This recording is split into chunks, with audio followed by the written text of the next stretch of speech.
What's up, y'all? It is your host of Innovative Black Station, Connecting the Dots, Kimmy Coco. And today, we have special guests with us, the Atchison family, Mr. Jimmy Hill, and his aunt, Tammy. Mm-hmm. And we are going to talk about a few things that have been happening here in Atlanta, specifically the shooting of Jimmy Atchison, and that was in, you can't hear me. That was in January of 2019. There have been a few officer-involved shootings here in the city of Atlanta, and I want to say this year so far there's been over 40. Do you guys know if that's true or not? I want to say that I've read that it was over 40. We can look it up later, but I just want to get out the way what we're here to talk about. Recently, there have been some officer-involved shootings that have gone viral, that have sparked outrage, that have sparked plenty of changes around the country. But specifically here in Atlanta, we have some that we have yet to be dealt with, and this is one of them. So welcome to you guys. Happy Father's Day. I really want to offer my condolences to you and your family still, because it's almost 2 years later, a year and a half, and there hasn't really been much done.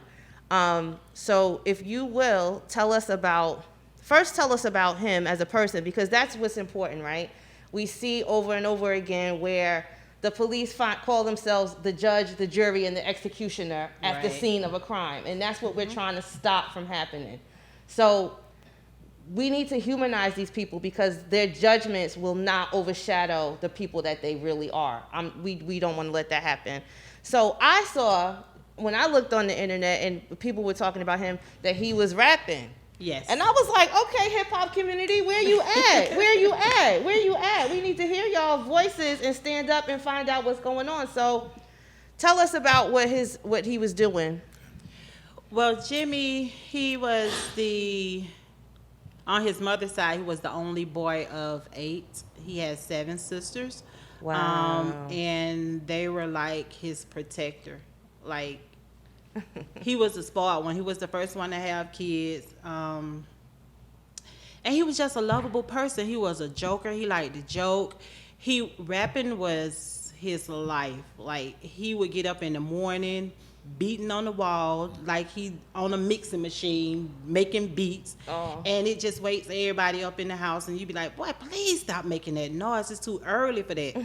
He wouldn't stop. He joined a group called OTG Gang, and they started making music together. They started doing little shows with the Shop Boys from Atlanta, and that was just his passion. He really loved making music. And his last thing was that he was going to buy his grandmother a house when he made it big, and he was going to take his little sister along with him, because she also raps. Really? Mm-hmm. Does she still rap? Yes, she does. Oh, that's good that she's continuing on. So, Mr. Jimmy. Okay. Yeah. No, we called him LJ. Okay. Around the house, and he just, LJ, he was just something else. He didn't. My son wasn't perfect, but he didn't deserve to die in this manner. He also had some sisters. His stepsister, half sister, and he has one brother left named Jimmy, who looked just like him. Really? You would think you're looking at a ghost. Really? Him coming again. And I also lost a son in 2012, Curtis Jordan, to 18 years old, to violence, and it's taking a toll on all of it. It's really taking a toll on him, because they were very close. They were. Even though my other son Jimmy stays on the east side of Atlanta, he stayed on the west side. They always had that bond. And our family going through it right now. LJ was the type of person, he could make you mad one minute and you be laughing the next minute, because he was a jokester. And it's really left a tremendous amount of pain in our hearts and scars that we gonna continue to carry. And though a lot of things ain't been shown, even at the crime scene, and them are the harsh memories that we have of him. The blood on the wall, the blood in the rug, parts of his brain. I'm just gonna be a real part of his brain left in a bag, and it's just too much for the family. So, sorry, I want to rewind, because remember that this is a 21-year-old man that we're talking about.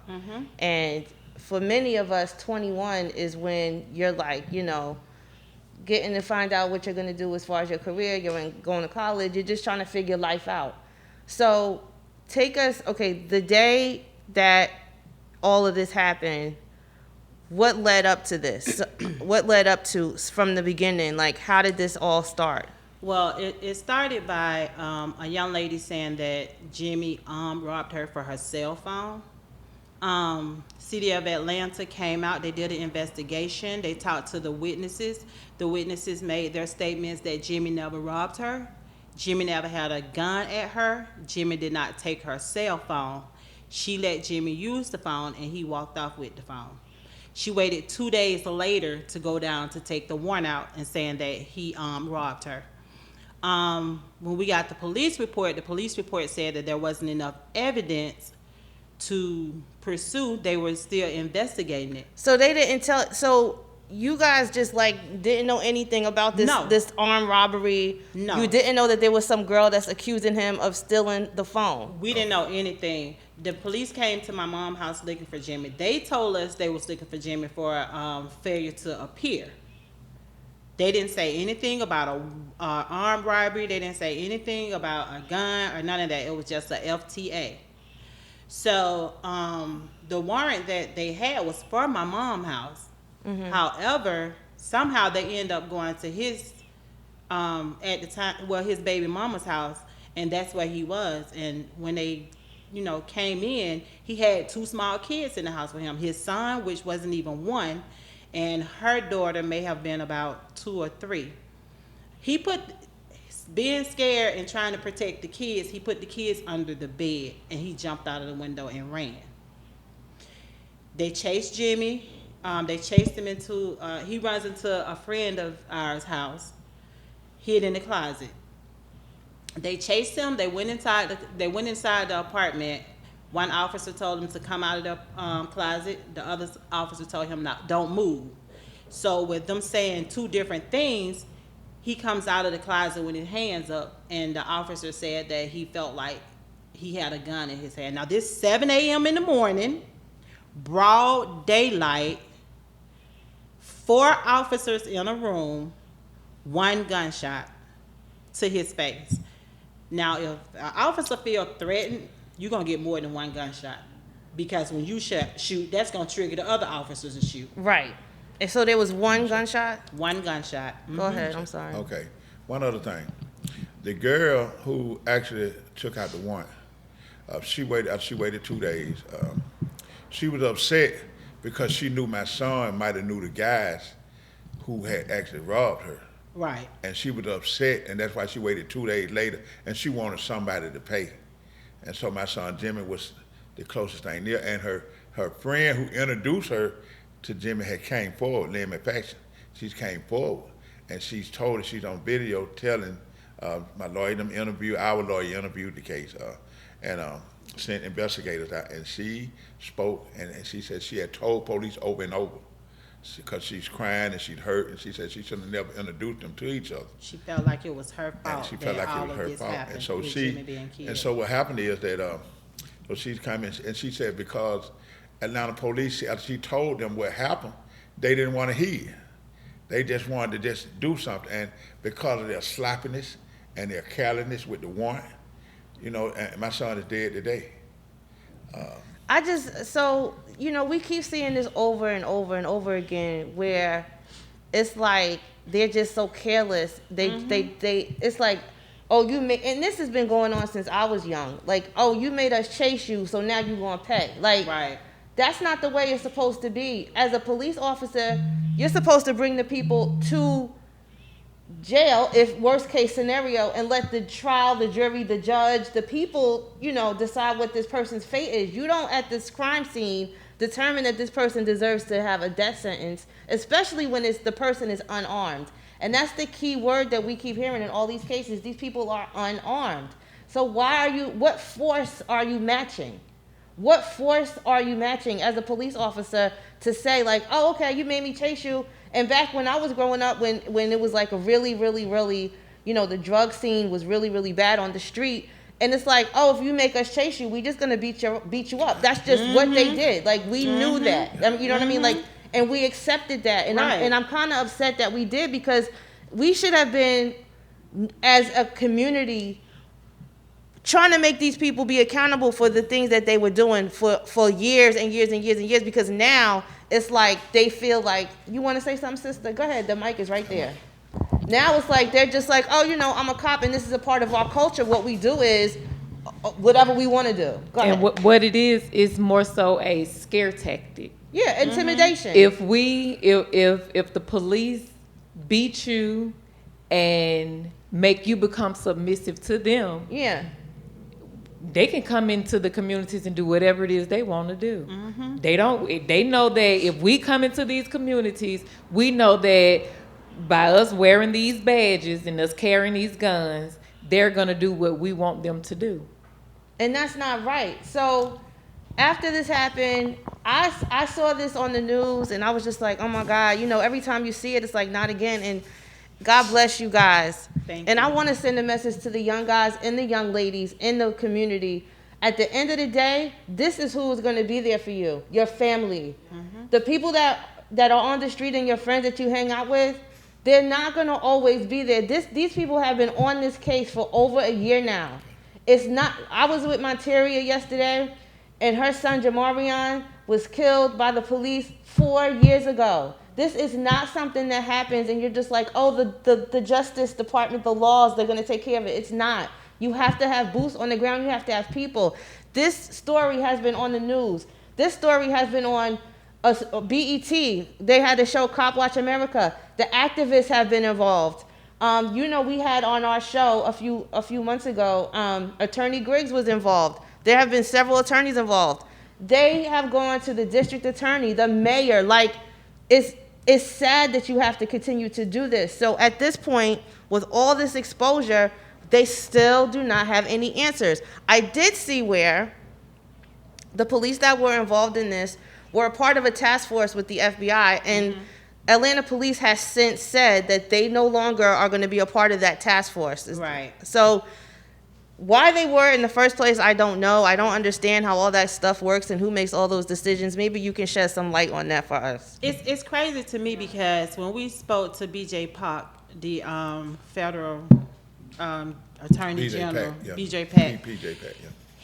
So who is BJ Pak? Is he? He's the U.S. attorney. He's the U.S. attorney over the Northern District. Yeah. Okay. Is he elected or is he appointed? Because are we responsible for him? We need to know these things so we know who we need to not vote for. Sure. We're gonna look it up right now. Go ahead. But when we spoke to him, what really caught my attention was that you can bring officers in from different jurisdictions to work on this task force, but when the officers do something wrong, first of all, the officer has to abide by the rules and regulations of their jurisdiction.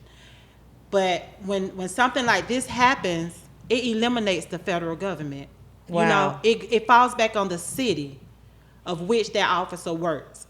So with Son Kim working with that federal task force and killing my nephew in the process of it, it falls back on the mayor, Keisha, the chief of police, the district attorney office, and all of that. And then from there's your issue. There's your issue because you have it to where the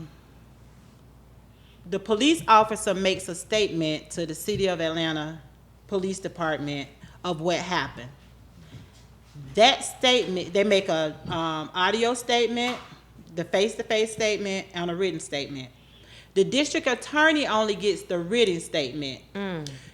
The officer does not have to go to the district attorney's office to make a statement face-to-face. It's not required by law.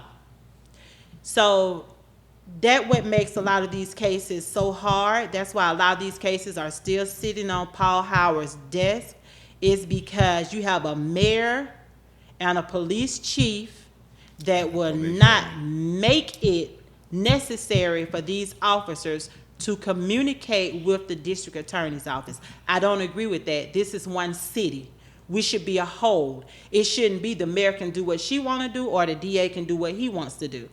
They should come collectively and get this fixed. If Black Lives Matter, like they should say and proclaim it is.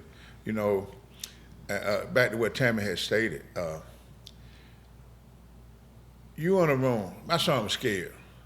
He was wasn't 21. running. He was scared. Yeah, he was scared. 21. And so to have all them police, the way they attacked Adamsville that morning with the rifles and assault rifles, so when you're scared. I mean, I can't even understand, like, for armed robbery. They don't come at murderers like that. Let me explain something to you. Yeah, that was, I don't.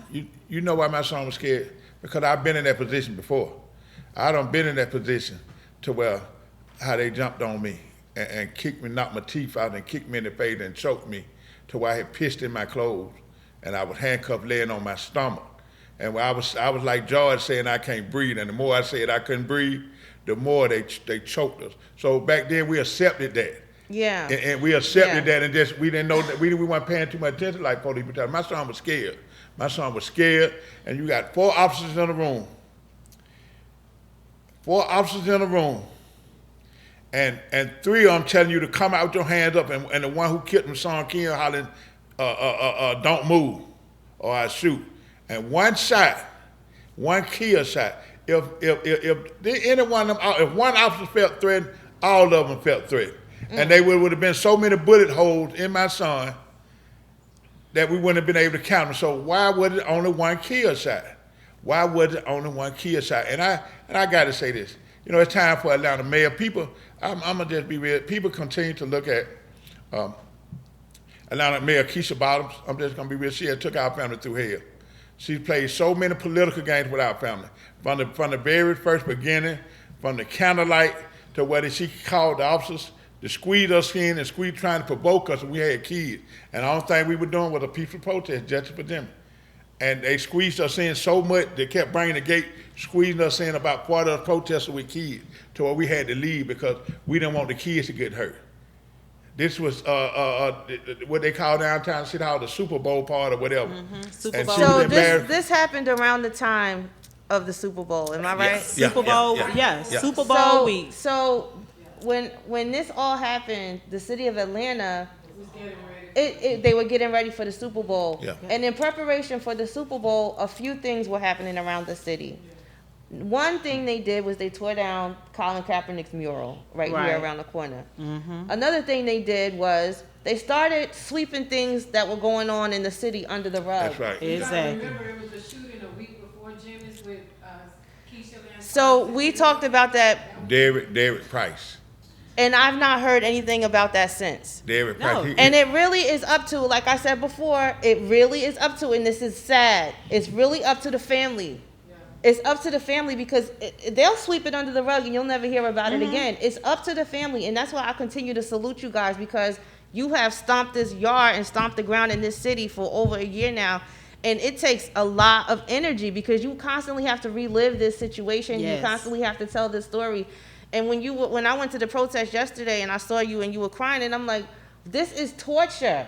It's very much torture. Why won't this city, and you know, after the protest broke out here in Atlanta, these stories started to get more, you know, people started to talk about them more, even on our page.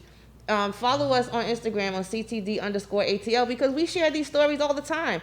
And some of the stories that we've shared over a year ago are now getting 21, 13, 15,000 views. But people are not following the page. It's like you only want to get involved when it's popular. No. This is an ongoing thing. This is every day. This is life. Like, we kind of want to live in this utopia where we feel safe, but you really, as soon as you turn your back, they're going to go back to their old ways. This has to be a way of life. You have to make sure that you hold the police, the people you vote for, and everybody accountable. So what I was going back to say, after all these protests broke out in Atlanta, after George Floyd was murdered, then everybody's like, oh my God, yeah, we about to turn up because we're sick of this. But what about the people right here in your city? This has been going on for. And then Keisha Lance Bottoms and T.I. and Killer Mike, they all came out and they were like, you know, we know you're upset. But this, you know, and T.I., when he said this is Wakanda. And I kind of was just like, Wakanda? Like, this happens here all the time. Like, Exactly. yeah. I mean, what's so wrong with simply saying they made a mistake. It's hard to I do. accidentally shot Jimmy Atchison, and it was a mistake. You know, because the lies is gonna point toward Because if you it admit did it, happen, and it's their fault. It wasn't if a you mistake. admit They it, wanted then- it I to mean- be. Yeah, that wasn't no mistake. because if you admit it, then that means you're going to be held accountable. But Jimmy didn't do anything, and he didn't know them. So what can we say? Like, did he have a vendetta against him or something? So BJ Pak, I've looked him up. He's a former Republican member of the Georgia House of Representatives. He represents the 108 from 2000. He represents District 108 from 2011 to 2017. October 2017, he was sworn in as the attorney for the Northern District of Georgia, which you guys were saying. He is professional experience, including working as a partner in the Atlanta law office of Schiff Hardin LLP, prosecutor for the U.S. Attorney for the Northern District of Georgia, attorney at the firm of Alston Bird LLP. He's a trustee, and he's got whatever. He's apparently Korean. Mm-hmm. Is the officer that shot Jimmy Korean? Yes. Okay.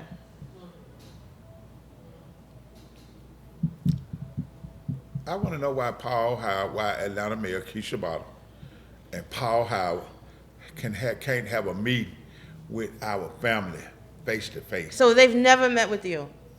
We met with Keisha. We met with Keisha the day before she had a scheduled town hall meeting. Is that the town hall meeting where the protesters showed up at? Well, that was us showing up there. Okay, she didn't do that one. She changed it at the last minute to the church where we showed up Cascade at. Methodist Church. She met with us because she heard that we were going to come to that town hall meeting and we were going to protest. So she did a quick move to try to throw us off. She took it to United, what was it? She counseled the meeting Cascade at United Methodist Church? Cascade Methodist Church on Cascade Road. Mhm. So we showed up there. She was prepared for us to show up. She had every city of Atlanta police officer in the area at this church. We were not violent. We was protesting peacefully. This is what happened with a lot of the protests. We come out peacefully. We come out for peace. The officers will literally push you to where they try to make it seem like a violent protest. You know, I see. They do little stuff to try to make provoke it, you. yeah, to Okay. provoke you So and that make then it turns a, into what you know, you don't an want it to unpeaceful be. protest, and then that's Oh. what shoots all over the news. Let me add to that, Tim. Okay. Atlanta Mayor Keisha Bottom. We didn't know that. You got to understand, she counseled to me that was scared, like Tim said, Adamville Recreation Center. Then, let me tell you now, because she's very slippery, and I'm just going to be real with it. Mm-hmm. And so she counseled to me. It took a lot out of us, but we bounced back. Then she went to talking about fixing the potholes in Buckhead and Cascade. Then she scared it to me for Cascade Methodist Church that she went to fix the potholes. But the key to it is, we were scheduled to meet at our attorney's office in Gerald Griggs, Attorney Gerald Griggs. We were scheduled to meet With her? Chief Shields. No, with Oh, Chief Shields. okay. She did, all of a sudden, she pop up out of nowhere. We was on at the Four Seasons Hotel. She pop up, Atlanta Mayor Keisha Bottom pop up out of nowhere, and brings a condolence that we know wasn't real. 2 months after my son was murdered, the day before the town hall meeting that was scheduled for Cascade Methodist Church. So I'm gonna let you do the math on that. I want everybody to do the math on that. And she offered a condolence that we know wasn't real, and brought the political gain to our family, and we did not believe it, because all of a sudden, how you gonna do a pop-up meeting and you want to be sincere about your condolences the day before the town hall meeting, and 2 months when after he we was interrupted the town hall meeting to bring awareness to my son Jimmy Atchison case, she had over 40, 50 police officers waiting on us. Mm-hmm. We wasn't going there to bring trouble. We just wanted to bring awareness, and so we couldn't bring no signs in the church. And people in the church, if you look at the video, when they were shocked because they didn't know what was going on, they just started standing up clapping, because all we were shouting was justice for Jimmy, no justice, no peace. And we just said, we here to bring awareness. And they know she get up and speak. She said, well, I had met with the family. No, you didn't really meet with us. It was just a pop-up 10-minute meet, and you was out of there. And that just being real. You know, and she has this little saying of, you can't out Atlanta me. What does that mean? Yeah. What is you can't out Atlanta me? You know, nobody's trying to out Atlanta you. We're trying to Atlanta us. Bring Atlanta together as a whole. So since then, the officer, this got brought out on Cop Watch. Mm-hmm. And that's because Attorney Griggs and City and the people that are on the show that represented Atlanta brought that case to the spotlight. Mm-hmm. Not too long after this was on the show, the officer was given the option to retire. He was given the option to retire or be fired. She allowed him to resign because of pressure, because of a lot of pressure. She allowed him to be resigned. She knows she had to do something. And it's not just her, Atlanta City Council and Atlanta leaders. Also, everybody wanted this case swept under the rug, and they thought our family was just going to give up. They thought we were just going to give up and throw in the towel, but it's not about that. No, my son life mattered. He had a future, and he didn't deserve to die in this type of manner. Right. And the sad part about it is that people still don't know. You have people in different states that has no idea that Atlanta has a huge police brutality problem. And I mean huge. It's not just what happened at Wendy's. You know, it's not just what happened with the college students. This been going on for years. For years. And that's why when people be like, Atlanta is the mega, Atlanta this, Atlanta that, be careful when you come to Atlanta. Yeah, because as we've seen, again, we were talking at the protest yesterday, and Monteria Robinson let us know that one of the officers that was involved in the murder of her son was one of the officers that pulled those kids out of their car. Like, you don't hold people accountable. They just continue to do the same thing over and over again. So the kids that were pulled out of the car, the Morehouse and the Spelman student that were pulled out of the car that weren't even at the protest, they were just coming home from getting something to eat, and they were tased and dragged out of their car. That officer was involved in shooting of Jamarian Robinson. He got shot over 76 times. Mm-hmm. Well, the other officer, Gardner, was one of the task force members that was on the scene when my nephew was killed. Gardner, I think. So these Are you serious? Yes, these officers So Gardner was at one of the ones that pulled the kids out of the car? Yes, he was one of the officers involved. He was one of them that was fired. One of the first two that was fired.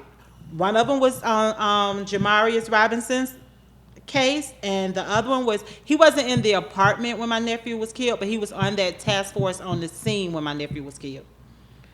Currently in the city of Atlanta, there's 50 officer-involved shootings that are being investigated by the GBI. Does anyone know what the GBI is as opposed to the FBI? Is there a specific... Why is Georgia... I know that Georgia has the Georgia Bureau of Investigations, but I've never heard that in any other state. Why does Georgia have the GBI? I thought the FBI was just for the whole country. What's the GBI? Well, the GBI is more so to where any police involved shooting in Georgia, they come out and do their investigation. Okay. And they turn their investigation over to Keisha. So I think Texas had the Texas something. Okay, so that's their equivalent. I get it. Mm-hmm. Okay, so okay, so the police chief that was involved when this happened, she's resigned. Mm-hmm. She resigned the other day. Mm-hmm. So now the interim police chief, have you guys reached out to him? No, from my understanding, he's a friend of Keisha. You know, they're very good friends, so it's kind of hard to reach out to him to see what he has to say, but I wouldn't mind. I wouldn't mind meeting with him, Keisha, and Paul Howard in one room so that we can get some real solid answers. I would also like to mention that Paul Howard is up for re-election this year, and if you can very possibly get him out. As a matter of fact, I think that the runoff election, he was losing the last time I checked. He didn't get 50%, so it's going to have to go to a runoff. Mm-hmm. So I don't live in Atlanta, and I just moved to this area about 3 years ago. So I'm just getting familiar with the politics in this city. And it's crazy to me that a city that prides itself on being so black has all these issues with black elected officials. Mm-hmm. Because black elected officials continue to compromise and sell out. And it's like it's one tight circle, and that stronghold needs to be broken. I just have to be real with it. People talk about white supremacists, but sometimes we become our own worst enemy. So we do things, and it's time to shed light. That's why I'm so glad for these young people, this young movement, that they're so powerful to break up everything. And I want to add something. This man here, Son Kim, people hadn't heard too much about it, but he'd always have been known as an overly aggressive officer. And you pull it up on him, and it'll show how he shot at a Rottweiler 8 times while his officers disobeying command, while officers, where his fellow officer was in the line of fire. And he continued to shoot, and bits and pieces of bullets hit several officers. And also, he went looking for a suspect at a funeral, and they drew guns on damn near everybody at the funeral, looking for the suspect. In the Atlanta Journal-Constitution, they wrote an article about him. It says Atlanta police officer Son Kim is under investigation for fatally shooting an unarmed man while assigned to a fugitive task force. Have received previous complaints for alleged carelessness, overzealous behavior while serving arrest warrants. The previous complaints against Kim were not sustained, meaning evidence insufficient to prove or disprove, which basically just means they didn't bother to even find out if it's true or not. But there's open records requests. You can look this stuff up. It's still unclear why Kim shot and killed Jimmy Atchison, who he found hiding in a closet at a friend's apartment in Northwest Atlanta.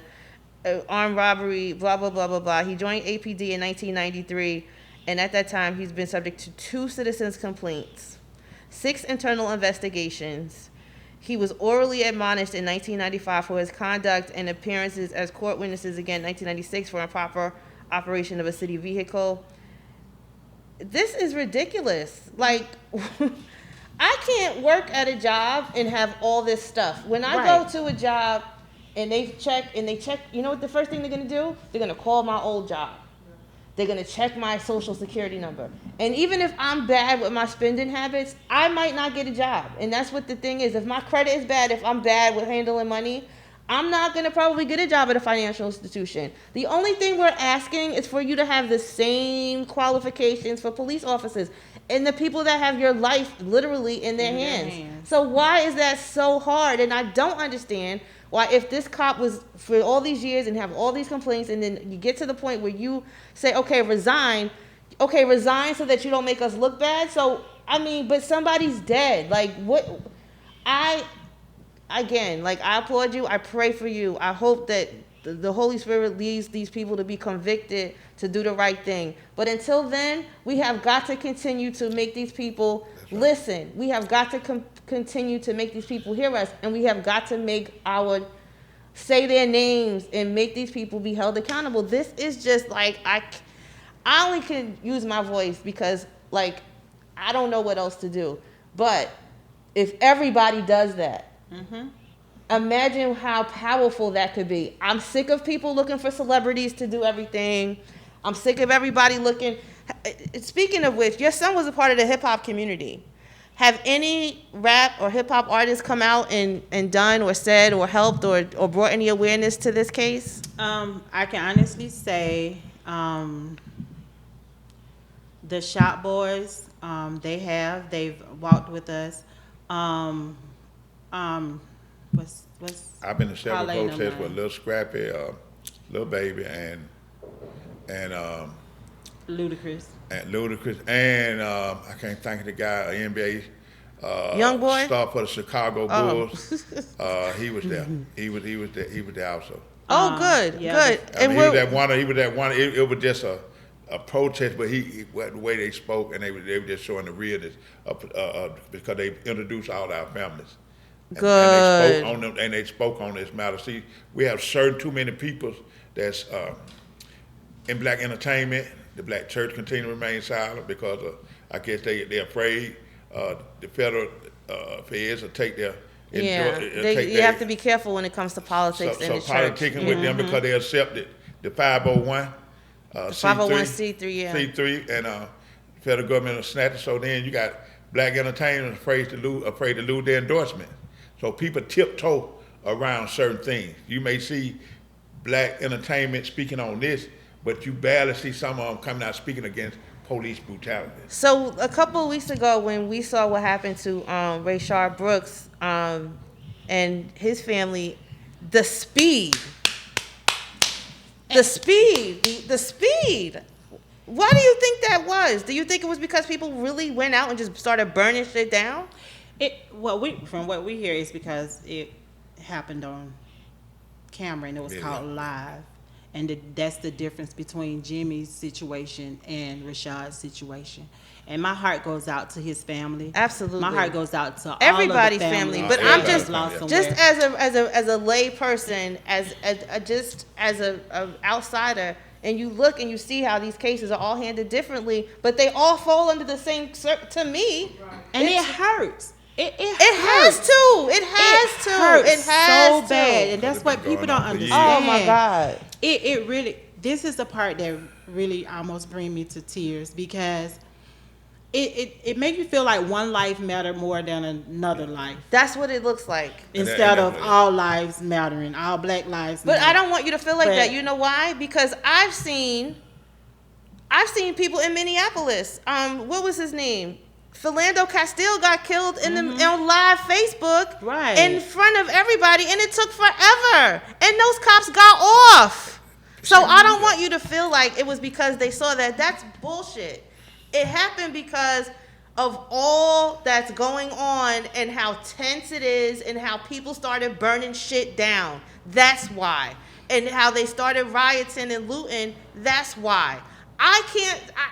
Who am I? I'm nobody. But what else can I say that's the reason? Right. Because I've seen this happen over and over again. I've seen it take years. I've seen it take months. I've seen it take decades for somebody to get justice. And the only reason why people are being held and taken to task right now is because they burnt shit down. Right. That's why. Because they know that people are tired. And you know what? I do want to give a shout out to Portia Williams. Oh, yeah. Because I saw her at the march, and she had a poster with my nephew picture on it. Yes, Portia. And that made me feel so good. Yes, Portia. Jenny Mai from from the Real? Yes, okay. from the Real. She posted with his name on it. The Breakfast good. Club. What's that other one? Roland Martin. Roland Martin. Yeah, there's been several. There's been more people outside of the state of Georgia, out of the city of Atlanta, that have shown us more support on Facebook and Instagram than the celebrities right here, that we buy their music, we eat at their restaurants, we support them 100%. We have not heard from not one of them. T.I. came, he showed up at a protest that was on Bankhead. Okay, what about... I just gotta be real. This man walked past me like 5 times like he didn't want to speak to me, until one of the franchise bars said, "Hey, this is family right here. This is Jimmy Atchison, mom and his aunt." He looked me in my face and said, "I'm sorry for your loss. This is my first time hearing about this."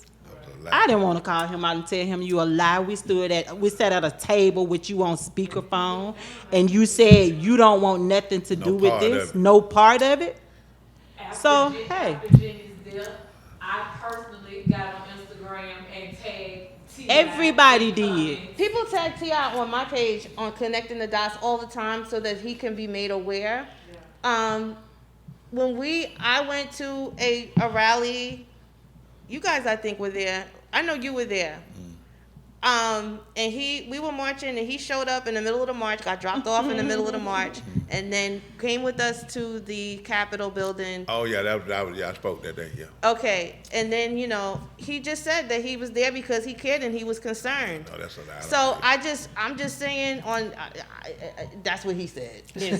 But that's not what's going on. We need to know that too. No, it's not. That's not what's going on. We need to know that too. T.I. is an opportunity. I'm not kissing no butt. Yeah, I don't this need man. any favors Listen, for nobody.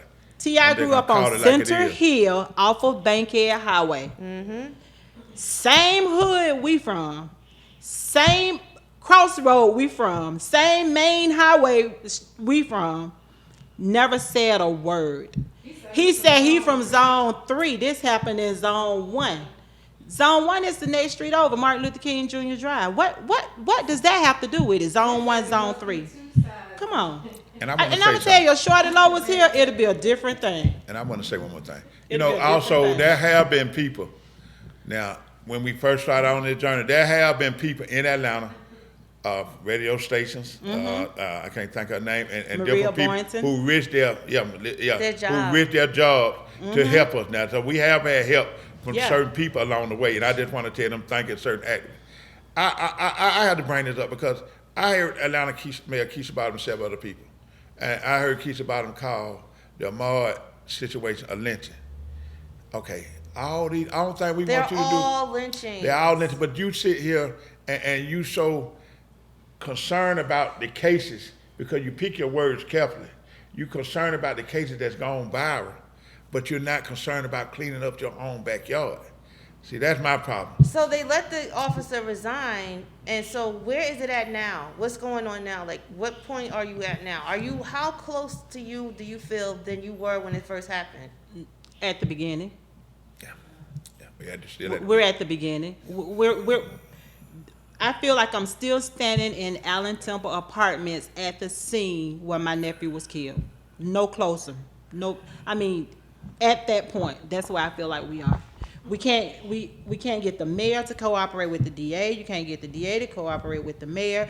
The DA is putting All everything political on hold because he has to present it to a grand jury to make the decision if it's worth going to court or not, because he can't get to interview the officers. Because it's now an election year, so he's gonna tread very lightly on. I got a question, cause I mean I just hear y'all and then y'all been trying to meet with the mayor, the police department, and they really denying y'all. Yeah. So my question is, what do y'all want from them? Like, what could y'all say on camera that y'all want? Like, if y'all was going to this meeting, like, what do y'all want? Because here we want to help push that message for y'all. So, one thing, what do y'all want, and then what does justice look like?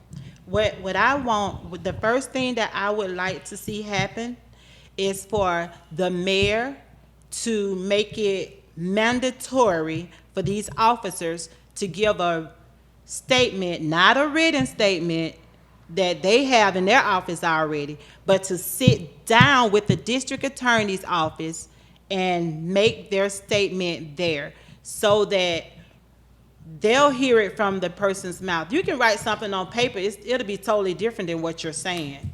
So we need to be clear on what happened in that apartment on January 22nd, 2019. What I want is, if there's nothing to hide, why won't you allow these officers, if you're real about truth, if you're real about justice, Atlanta Mayor Keisha Bottom, Atlanta City Council, and other leaders, why won't you allow these officers, because it's all a gang anyway, so why won't you allow these officers to be interviewed by Fulton County DA Paul Howard if they are not targets? Son Kim is a target. So if you really about justice, honesty, and truth, and you continue to say Atlanta is the city too busy to hate, what about justice? What about our family? What about the pains our family go through? What about all the scars we continue to carry for life? What about the memories of seeing this blood and all this blood of our family members?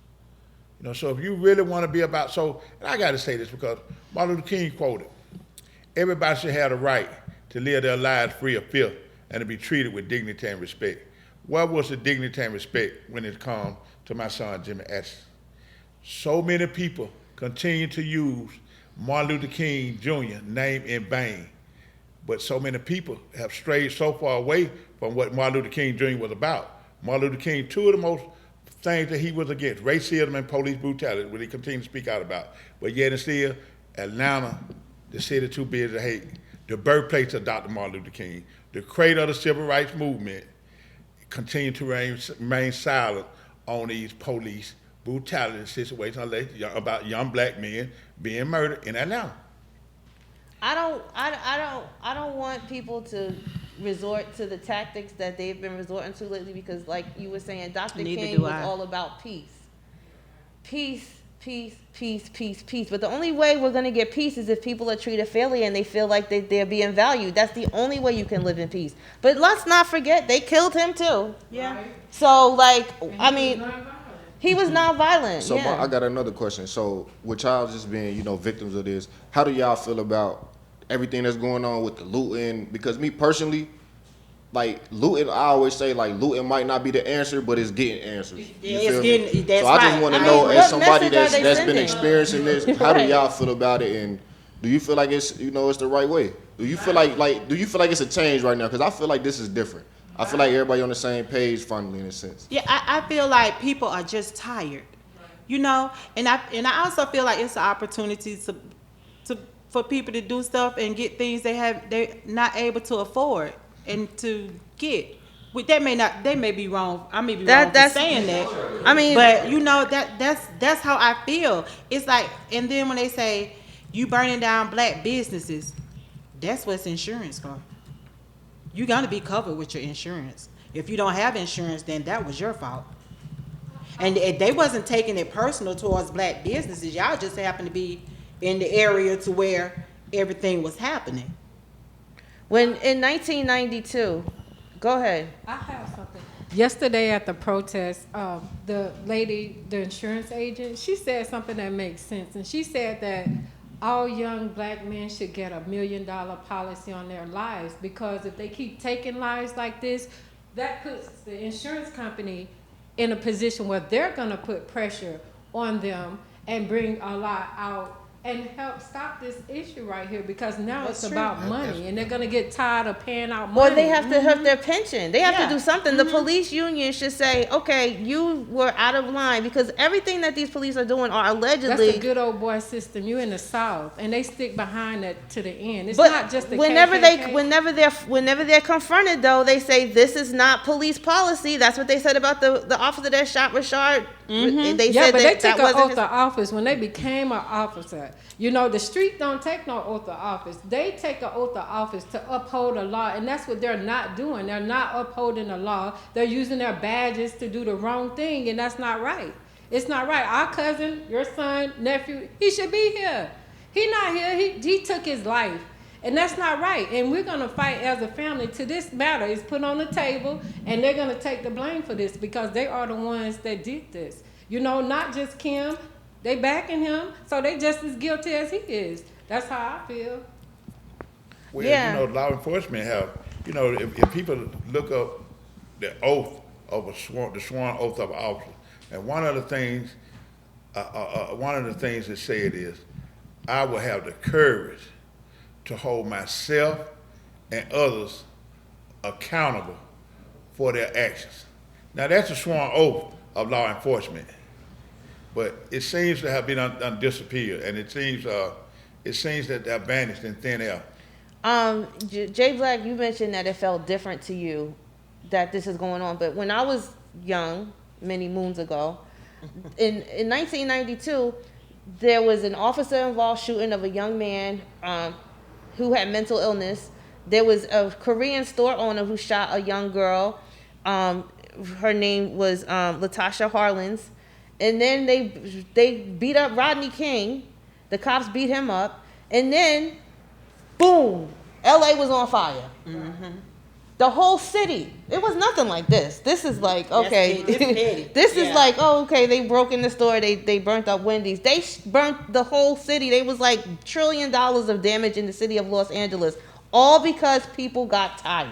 It was like 4 of them in a row. And And the reason I say it's different, and I was young then, so when they burnt up LA, was it worldwide or was it just LA? it was in LA, but in the 60s when Martin Luther King got killed and Robert F. Kennedy got killed, those 2 murders, along with all the police brutality that was going on, along with the protests and all that was going on, it was everywhere. The city of Newark, the city of Los Angeles, Detroit, Chicago, every city it was on fire. That is the difference between what happened now and what's going on then. It's in the similarities. How Minneapolis struck that fire that has everybody, like enough is enough. Mm-hmm. And not only after they burned down the city when Martin Luther King was killed, there was some laws and stuff that Exactly. was changed as well. So my thing with that whole situation is burn it down and go vote. I mean, Burn it. Let me tell you, the only reason why Atlanta, the looting and the destruction is not as bad as it is because the officer that shot Rashawn, he was fired immediately. The next ones day. with the kids, the college students, they were fired immediately. If that had not been, it would be some issues in Atlanta. Yeah, they're doing Because that. Atlanta is tired, man. Atlanta is so tired. Like, if you only could come on the west side sometimes and just see how the police interact with these young guys. Like, they walk around like they bullies. When I was growing up in the police department, the police officer was your officer friendly, man. because he was around the way. Right, he was your officer friendly. The police officer would come in the neighborhood and cut the kids' hair on their off days. Made sure you went to school. Made sure your mom had what you needed for you to go to school. If you didn't have no shoes, you had officers that would literally come to your house with a Nike box and buy you a pair of shoes. Wow. I mean, we had those type of officers back in the day, like real officer friendly. Now all you have is a gang. They come in the community and they bully people around. If you come into the hood, which is my area, I'm gonna say hood, you build a relationship with these guys, even the dope dealers. If you build a relationship with them, when you pull up, they gonna respect you and walk off. Yeah. Yeah. You can't be their age and come in like you just a straight bully. Cause no, you're not gonna get no respect. And that's what we have to get back to. We have to build this bridge between the officers and the community to where they can be officer friendlies again. So now we see a blue flu where the cops are calling out in zone 3 and zone 2. I think last week they had 25 officers call out. The only ones that showed up in one of those zones was like 3 supervisors. And okay, I mean, that just goes to show how serious they are about this culture of brutality. Like, if we can't do what we want to do, then we not gonna work. And I've seen some that's still working where in the area that I work at, and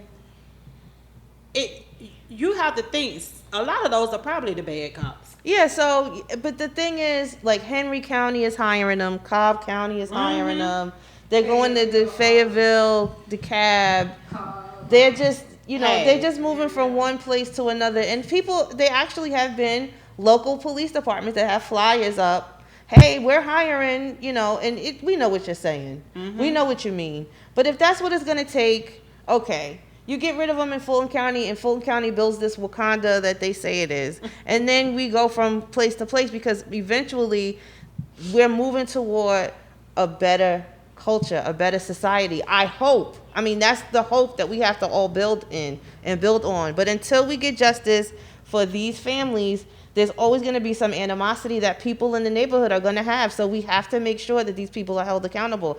How can we, the community, help you guys? Or do you guys have like any fundraisers or any GoFundMe's or any No, we haven't been set up. We haven't been set up. How about any marches we will post, any protests we will post?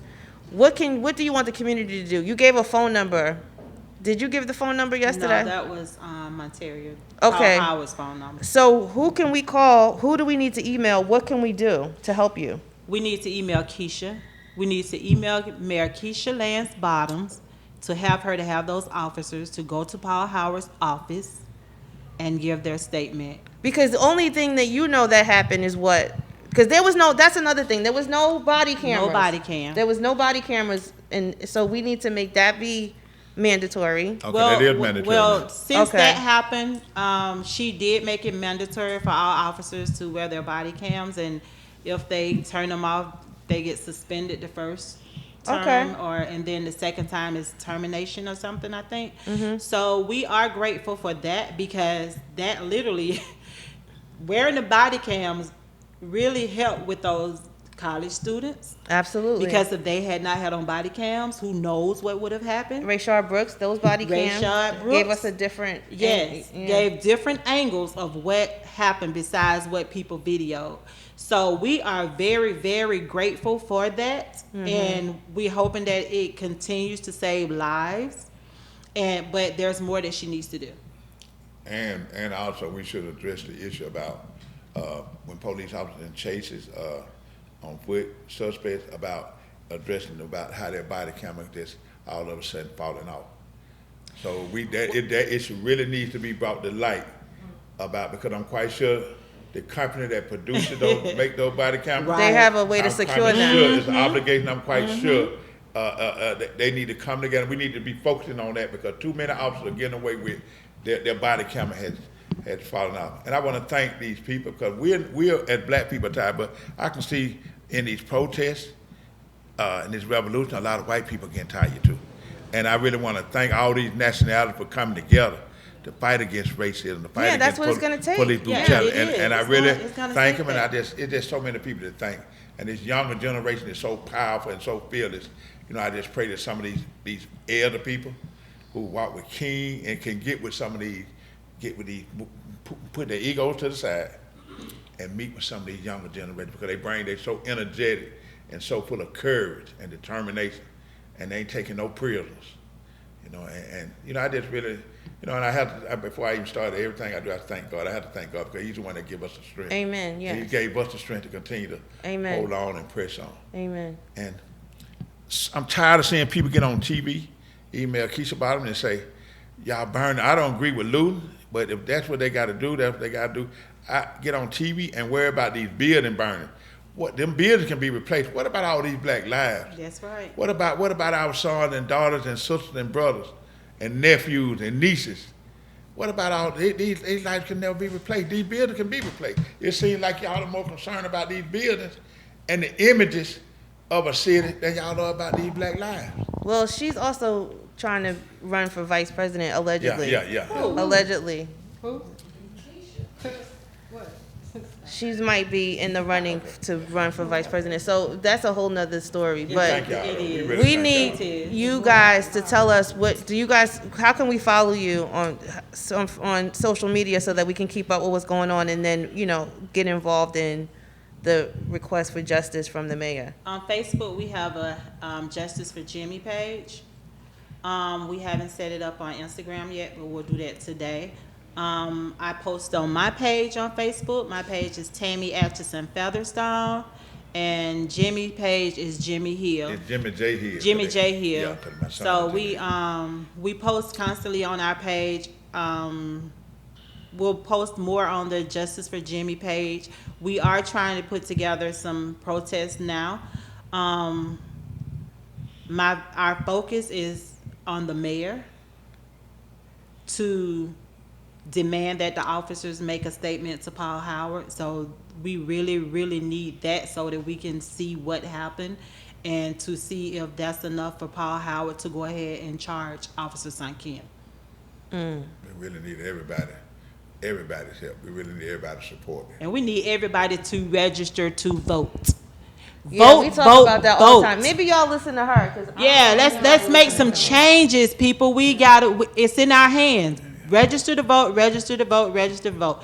Even if you are a ex-felon, you have that right to vote. Do what you need to do to register to vote. Yeah, we're going to get some accountability. We're going to get some people in office that are for Yes. pro-life. Yes. It doesn't matter where you're from, what you're doing. You don't value somebody's life by what you see, what they have, or what their education. All the people that we are talking about deserve to have justice and answers to these families. Thank you guys for coming out. Thank you for having us. Thank you. I'm always going to see you guys Thank you. because I'm always around. Y'all got an open invite. You know, this is Yeah. a platform Thank that we you. want to get Yes. their voices out. Yes. So, Thank you know, y'all more than welcome to always come back. And I want to say this to Black America. Stop just because you have the cars, the home, the bank accounts, the jobs. Stop thinking and thinking that you're living an American dream and this matter don't concern you. Stop thinking like that because, you know, we need you out because this could your American dream could quickly turn into a nightmare. Yes. You know, because police brutality, police misconduct, it don't care nothing about what doorstep it's on or No. what car it's in because, you know, we been killed running. My son was killed unarmed, hands up. Bree was killed sleep. Sleep in her And, house. and look at John, he can no longer breathe. So no matter what we do, stop thinking it can be any one of us at any time. You cannot tell me that a black mother, when her son goes out that door, and she ain't heard that from it, she's worried the moment he goes out the door anyway. Because of this, so we have to come together. We have to come together, and people in the lower community, lower income community, stop thinking it don't concern you either, because it concerns all of us. And it's going to take all of us to stop this, because Yeah, we're from a very large family, but every time you look up, it's only 4 or 5 of us out there protesting for Jimmy, and that's not right. You know, if you can go and do other things, you can come down here and join this protest, because it's a serious matter. You know, they took a family member's life. You know what? When I think about stuff like that, about my family or whoever doesn't support me or is not involved, I just let it go. God is going to put strangers in your life. That's right. It doesn't have to be To your make up for family. that Right. family. Because Right. anybody Right. could be walking down the Right. street and be like, "What's going on? What?" and get involved. And get involved. Because I didn't know anybody that I was at that. I was there by myself. I just came to see because I came to support you. You know, you guys in Monteria And we appreciate that. and Kendrick's mother too. I mean, Kendrick Johnson. That's a damn mess. Yeah. I mean, it's just a whole bunch of families out here that It need hurts. answers. It And hurts. yesterday, Yeah. Melissa I'm actually Just going be to my see son. her. Hurt. I'm going to see her on my way to Florida. I'm Oh, are I'm you? gonna stop I in like- Valdosta yeah. to see her. I love She's them. a very sweet lady. She's a very sweet lady. So when I invited her here. So tell her when she comes back to come over here. Okay, I will. I definitely will. So yeah, Kendrick Johnson's mom, we invite you too. I know it's hard because you live so far away, but South Georgia is like the deeper south in Georgia you get, the worse it is. Maybe like hitting the road, you'll see what's going on in these other cities. 'Cause Oh, yeah. Atlanta is big, and people Atlanta just is didn't know what was going on. in Georgia standards. Atlanta is Wakanda. If you look at it from a Georgia standpoint, I mean, if you leave Atlanta, I don't know what you might not even nobody might even know what happened to you. You know what I mean? It just gets worse once you leave this city. Anyway, we cover these stories and these topics and anything that's going on all the time on Connecting the Dots on Facebook. Follow us. Thank you so And much. we also on Instagram, CTD_ATL. Make sure you follow us. Make sure you keep up with what's going on with these cases because it's going to take the whole community to be involved. So Thank you so much. you're welcome. Yes, you guys are thank welcome you. to come Thank back you. anytime. So God we'll is so good. check us out next week, guys. Peace. Peace out. Peace.